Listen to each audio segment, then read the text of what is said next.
What have we done? This is awful. Hey guys, it's Ro. Welcome back to my channel. Today we're gonna be trying more TikTok recipes. You guys have been loving these videos, and let me know in the comments down below if there's any other recipes that I should try, because there are billions of them on TikTok and these are the ones that have been coming up in my feed the most, but I'm sure I have missed a billion of them, so let me know. Also, if you want to do me a favor, give this video a thumbs up. So the first thing that we're gonna be trying today is not actually a recipe, but it is a TikTok trendy food. This is called a cloud cake. This is made out of all cotton candy. I actually ordered this, but a bunch of people are ordering this. They're loving it. It's blowing up. So I thought, let's try it. As a baker, I always want to try new cakes. I love cotton candy. You guys know I got a cotton candy machine. I try to make cotton candy out of everything. I'm so excited. It came with this little bag of sprinkles to decorate, and I got a big cake knife because I just want to know, can you cut into it to make like a cake slice? People say you can. Oh, look at this. They give you a little card of the different flavors. The pink is watermelon, orange is mango peach, yellow lemon, Mike lemonade, your favorite, green tropical kiwi, oh, blueberry. Oh.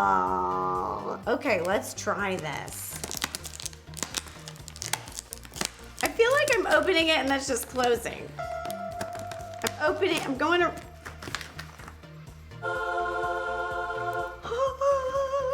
Looks wise, 10 out of 10. It's like pastel, rainbow layered. Okay, we gotta put the sprinkles on. Are these even gonna stick on here? Okay, well, I mean, they're on there. My dog Blueberry just smelled the sprinkles. She's like, treats? The cotton candy on the top, it has this very slight lip, and I think it's to hold in the sprinkles, which it needs because they're just loose. Oh. Ooh. Ooh, oh my gosh, it's watermelon. Oh, that's so good. Now I'm gonna attempt to cut a perfect cake slice. Whoa, no way, no way. Are you kidding me? Look at that. This is so dense. It's a lot of work to get cotton candy this dense. I know, I've worked with it. This is thick. Oh. Okay, well, it cuts nicely, but I was trying to get a little bit of everything. There we go. That's good.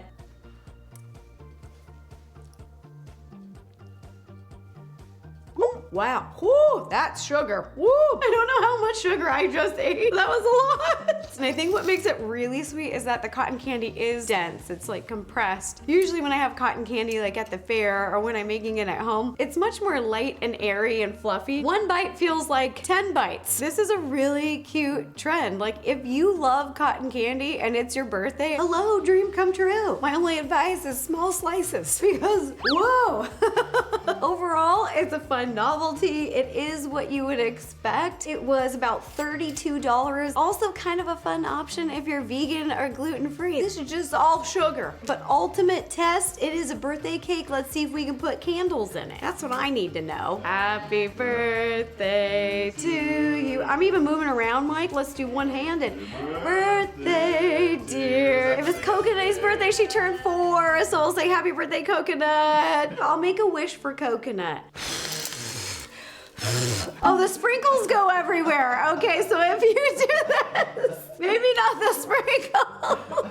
So let me know in the comments down below, you guys. Do you think this is a win or a fail? Would you get a cotton candy cake for your birthday? The next recipe we're trying are these 2-ingredient mini glazed donuts. This is nuts. I have made donuts, but never with 2 ingredients. The only 2 ingredients they claim you'll need: self-rising flour and Greek yogurt. There's no yeast, there's no eggs, there's no sugar. I don't know what to expect, but we're gonna give it a go. Scoop the Greek yogurt into the big bowl with your self-rising flour. Now, just gonna mix these together and then we'll get in there with our hands. I don't know how you make a donut and a glaze with just 2 ingredients. The donut's made out of 2 ingredients, but we're going Glazes, you use powdered sugar. That's 3 ingredients right there. Deceiving name. Now I'm gonna start kneading with my hands. So start in the bowl and then I'll bring it to the counter. Oh yeah, that's coming together. The dough's looking better, but it's a little crumbly, so you wanna keep kneading it until it's all cohesive. Once your dough comes together, you're just gonna put a little bit of oil all the way around it, wrap it up with food safe plastic wrap, and then we're just gonna let it sit out at room temperature for about 45 minutes.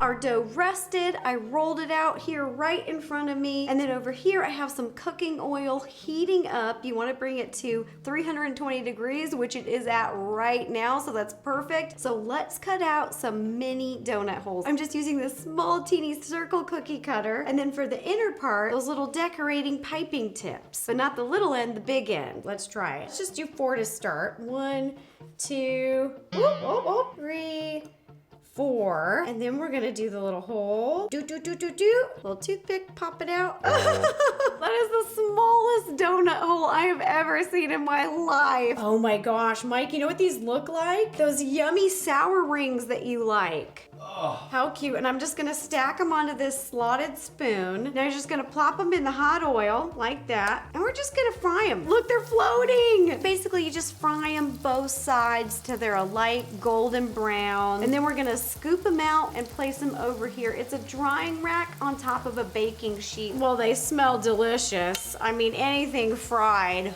I can't believe these are actually working, you guys. Okay, so I'm gonna scoop these ones out. I'll just move them right over here. Oh my gosh, they're fun size. I'm gonna put in my little donut holes. Come on, little balls.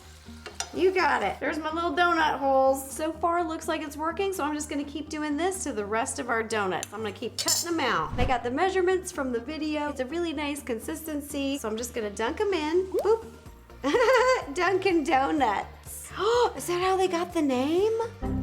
Gonna dunk them in, submerge them, and then I'm using that slotted spoon again. I'm gonna scoop them out. Okay, that looks like a Krispy Kreme donut. I'm gonna keep doing this, but let's throw all the donut holes in here. Oh, look at that, looks like kicks. Oh, look at that. Oh. Look at those little donut holes. And now we're gonna do this to the rest of our donuts. Ta-da! Here are the 2 ingredient mini donuts. They're adorable. Let's give them a try. Okay, these are really good. They're a little dense, a little chewy, but they're good. Wow. Mike, you wanna try one of these? These are really good. Oh my gosh, the little donut holes. This is gonna be my breakfast and my lunch today. I'm just gonna eat everything. Is that your donut?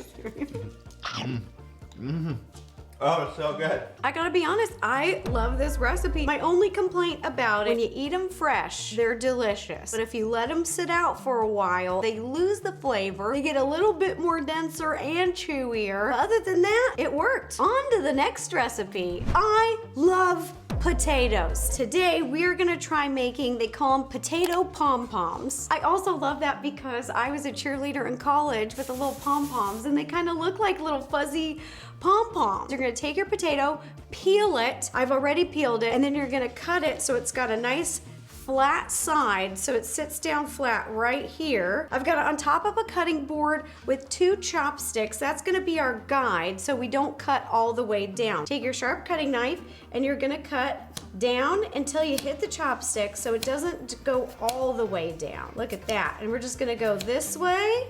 All right, now we're gonna turn it the other way and cut that way. Oh, look at that, you guys. Perfect. Look at it, it looks like a fuzzy little pom-pom. Woo, go team. Now we're gonna soak them for 30 minutes in salted cold water. So you just plop them in. Let them take a little salty bath. Take a look in the bowl, you guys. You can see this is the one I just put in, and these are the ones that have been soaking longer. And as they soak, they just get a little bit more flexible, bendy, and they kind of separate like this really easily. Like, look how cool that looks. Look at that.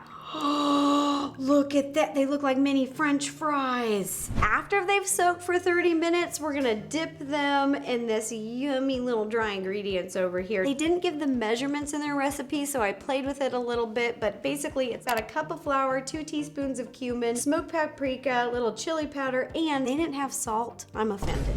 So I put in a teaspoon of salt because when you're making potatoes, put a little salt in. All right, so we're gonna put them in here. Boop, boop, boop. Oh, look at that. But I'm not gonna stop there. I'm gonna sprinkle some more in between. So just get all that seasoning in there, and then we're gonna heat up our oil on the stove, and then we're just gonna fry them. Now they're ready to fry. I've got the frying oil over here, same temperature, 320, and I've got my slotted spoon. I'm gonna do one at a time. Look how big this one is. All right, so you just plop them in and let it fry for about 5 minutes. We want a nice golden brown. Oh, and just enjoy the smells. Oh, one of my favorite foods. I'm surprised I don't have a dog named Potato. All right, it's been 5 minutes. We're gonna pull this out, see what she looks like. Oh, look at that. Oh my gosh, this looks so funny. While this is cooking, I'm gonna try this one. I'm gonna cut this in half. It's still a little hot. Oh my goodness. Oh yes. These are so good. Oh my gosh, it's just like eating a bunch of little mini French fries. This is so delicious.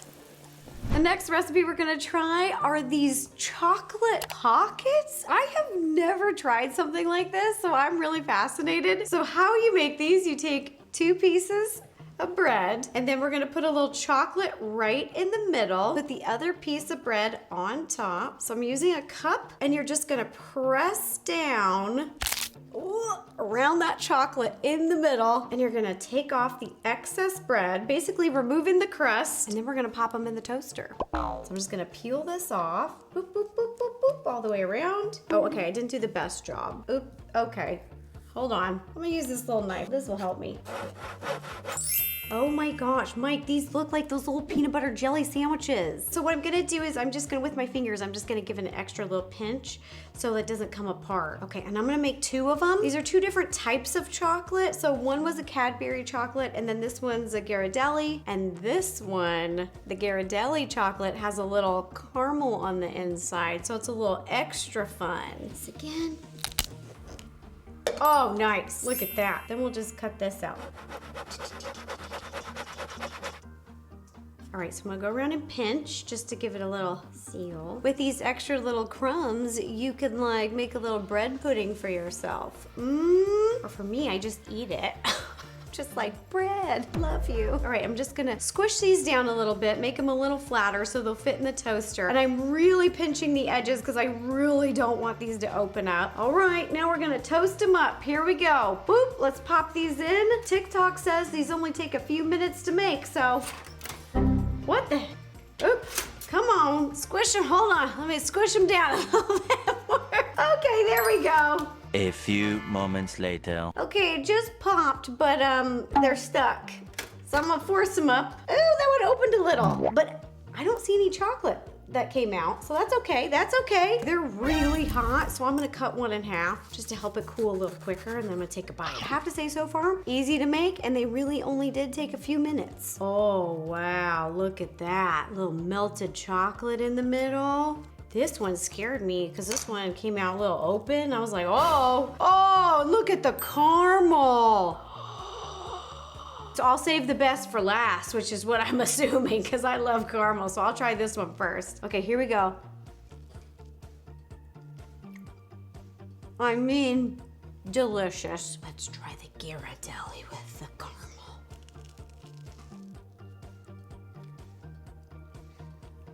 Wow. Oh, it's a little salted caramel too. Oh my goodness. Yes. This is the winner chicken dinner. Okay, I'm impressed.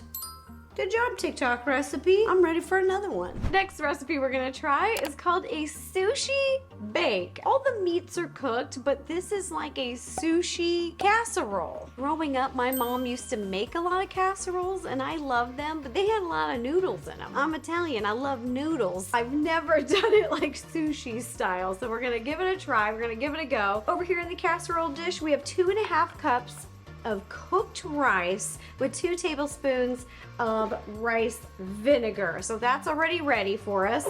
And then over here, bless you, Molly. She sneezes like 4 times. So here it goes. 2 only? I've never heard of 2 from Molly. I'm embarrassed. Oh, don't be embarrassed, Molly. It's natural, like a fart. Let it out. Okay. Now in a large mixing bowl, we are gonna mix together 1/2 pound of cooked and seasoned salmon, and then we've got 1/2 pound of imitation crab, 3 ounces of cream cheese, 1/4 cup of mayo, and 1 tablespoon of sriracha. And we're just gonna mix all those together in a big bowl. Get in there. Sriracha, love, lovey love. Boop. Now with a big spatula, we're gonna mix it all up. You're gonna take, it's just like crushed dried seaweed. They look like the little chips, little roasted seaweed.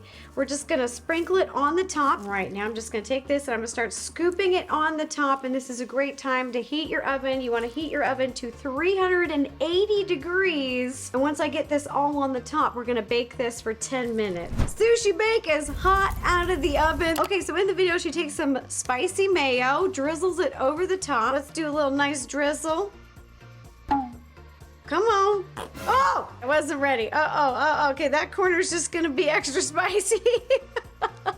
Okay, this isn't as pretty as I wanted.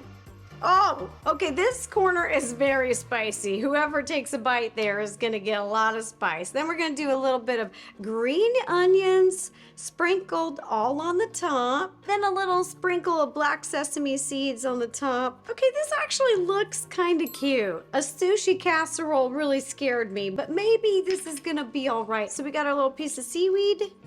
I'm gonna scoop a little corner. I don't know how to eat it. I'm just gonna make myself a little taco. Okay.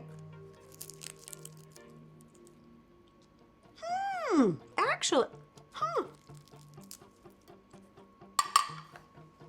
That's actually really good. The flavors and the layers and everything going on taste really good together. I personally love sushi, so I'm a big fan of all those flavors. I love all the spice. It's so good, but the temperature, the heat of it, it's what's creeping me out. I almost would rather eat this cold. Other than that, I mean, this is really weird. This is one of the weirdest things I've ever made, but it's not the worst thing I've ever eaten. It's actually okay. I'm gonna put it in the fridge. I'm gonna let it chill, and I'm gonna give it a second shot once it's chilled. Maybe put it on top of a little cracker. As a baker, I love baking hacks, so we are gonna try this cake hack. So in this video, the gal takes Little Debbie's strawberry shortcake rolls. She takes all these roll cakes, unrolls them, and rolls them together to make like a mega roll cake, and then ices it. And it's kind of cool. All right, so this one, I'm just gonna leave it as is because this is gonna be the center one. So I'm gonna set this one over here. And then I put down some food safe plastic wrap right in front of me because this is gonna get a little messy. They have a little white chocolate that seals them together, so I just took a knife and broke it so that I can get through and get these to unroll. You gotta be really careful and gentle because these just love to fall apart. See, that already cracked. That's okay, that's okay, that's okay. The first time I ever made a roll cake, mine cracked and fell apart. It broke 1, 2, 3 times. Oh, stink. All right, well, we're just gonna keep unrolling these. Maybe I'll have more luck on this one. Oh, God. Oh, God. Oh, God. Oh! I would rather be baking a cake right now. Ew. I already hate this, but here goes nothing. We're gonna take our one that's intact right here, and then we're just gonna keep rolling. Roll it all together. Oh, it feels disgusting. What have we done? This is awful. It's better just to bring these to a party, you guys, because then everybody has an individual little roll that's, you know, it's ready to go. If you're this lazy, just bring this. This is disgusting. Okay, now let's wrap it up tight. Okay, we're gonna just wrap, let's form it into a cake shape. And then we're gonna pop it in the fridge to chill. So now that our cake has chilled in the fridge, we're gonna decorate it. Here I've got a little decorating tray on top of a turntable. And the first thing they do is do a thin layer of a crumb coat and then kind of do an ombre decoration. So in piping bags, I've got a dark pink, a light pink, and kind of a light pinky white, and they all have these open star tips at the end. All right, here we go. before we start, let's put a little dollop right here of icing right in the middle of your cake plate. So whatever you want to serve it on, that's what you want to start decorating it on. Ew, ew, ew, ew, yucky, yucky, yucky, yucky. Boop. All right, so I'm gonna do a thin layer with the dark. Just do a really thin crumb coat. Doesn't need to be pretty. Then with a little spatula, my turntable, I'm just gonna lightly go around. All right, we've got our really ugly crumb coat on there, and now I'm just gonna do a little ombre decoration design like they did. You just start at the bottom, and then you go up one. There you go, boop, boop, boop, and just keep layering it. Work your way all the way around. Okay, this is looking like how it did on the video. Now let's cut into it and see what it looks like. Oh, this is really dense too. This is not just cutting into like a nice fluffy cake. Oh, look at that. I think what's cool is that the layers are vertical versus horizontal, so that's kind of cool. Okay, here we go. I'm gonna cut a bigger slice so we can really see those layers. It's so sweet and yummy that I don't even want the icing. It's way too sweet with the icing. So it's literally, I just want to eat the cake part because I mean, it is loaded with sugar. That is, woo! I don't know if I would do this, but let me know in the comments down below. Would you ever make this? Would you give this to a friend for their birthday? It's too sweet for me, and I love sweets. That's saying something. Woo! Last and TBD least, we are gonna be trying a recipe called a watermelon pizza. So in front of me on a cutting board, we have a big slice, circular, of watermelon, and then we've got a bunch of things over here to add as toppings. So first we're gonna start with avocado. There's some avocado slices here. So we're gonna place these all over the top. Boo-doo-boo-doo-boo-doo. Thinly sliced zucchini. We're just gonna throw these on the top. Woo! Little curly cues. Sliced jalapeno. We're gonna throw these on the top. Boom, boom. Beautiful, beautiful. Okay. A little bit of feta cheese. I'm kind of a goat cheese kind of a girl myself, but I'll mess with some feta. Sprinkle of some chopped walnuts on the top. Little bit of crunch. Okay, little bit of mint. Which I am loving mint, you guys. I'm gonna start a mint garden. You can see back here. I just picked this one up at the store. This one's called a mojito mint. So I've got my rosemary. I've got to plant that outside because I just want it to grow like a weed. I want to make mojitos, fojitos, momitos, all of them. Last but not least, a little bit of lime zest. If you've never zested a lime, really easy. You just do this and just grate it right on top like that. Oh yeah, you guys. This reminds me of one of my favorite drinks. Mike knows what I'm talking about. It is a watermelon margarita, but I like to do it spicy, so I dip it in a little bit of tahini. Ooh! A spicy watermelon margarita, there's nothing better. I like a lot of lime, so I'm gonna put on a lot. Oh, look at that. See, and you just get that zest. Oh, that's not even enough. We need a little more. This is for the whole pizza? Come on, let's get wild. Oh, yeah, that's what I'm talking about. Last ingredient, we're gonna drizzle a little bit of balsamic reduction on the top. I love balsamic vinegar. And balsamic vinegar reduction is just usually when it's cooked over the stove, and you just slowly cook it, slowly heat it, and it thickens up and it gets thicker, and you put it on top of like, oh, what is it called? Bruschetta. I eat it, I can't say it. Oh, heaven. You guys, I don't know if I like it as a pizza, but as a salad, I would destroy this. I'm gonna cut one slice with the knife, and then the other ones I'm gonna try a pizza cutter. We're just gonna see what happens. Got the knife, boom. Boom. Look at this beautiful slice of watermelon pizza. Oh my God. Oh my gosh, this is so messy. I like everything together. It tastes good. It's just so messy. It's so hard to eat as a pizza. We know the knife works. Now, let's try the pizza cutter. I'm terrified. I just gotta maybe stab it first. Everything comes off if you use a pizza cutter. Who does this? Who's like, I'm gonna do a watermelon pizza where you can't cut it and it's a hot mess. This was not a a win. All right, that does it for trying even more TikTok recipes. Today, there were some wins, and then there were definitely some weird ones. Let me know in the comments down below, would you try any of the recipes that you saw today? And if you'd like to watch any other videos, you can click up here or up here. Bye, you guys.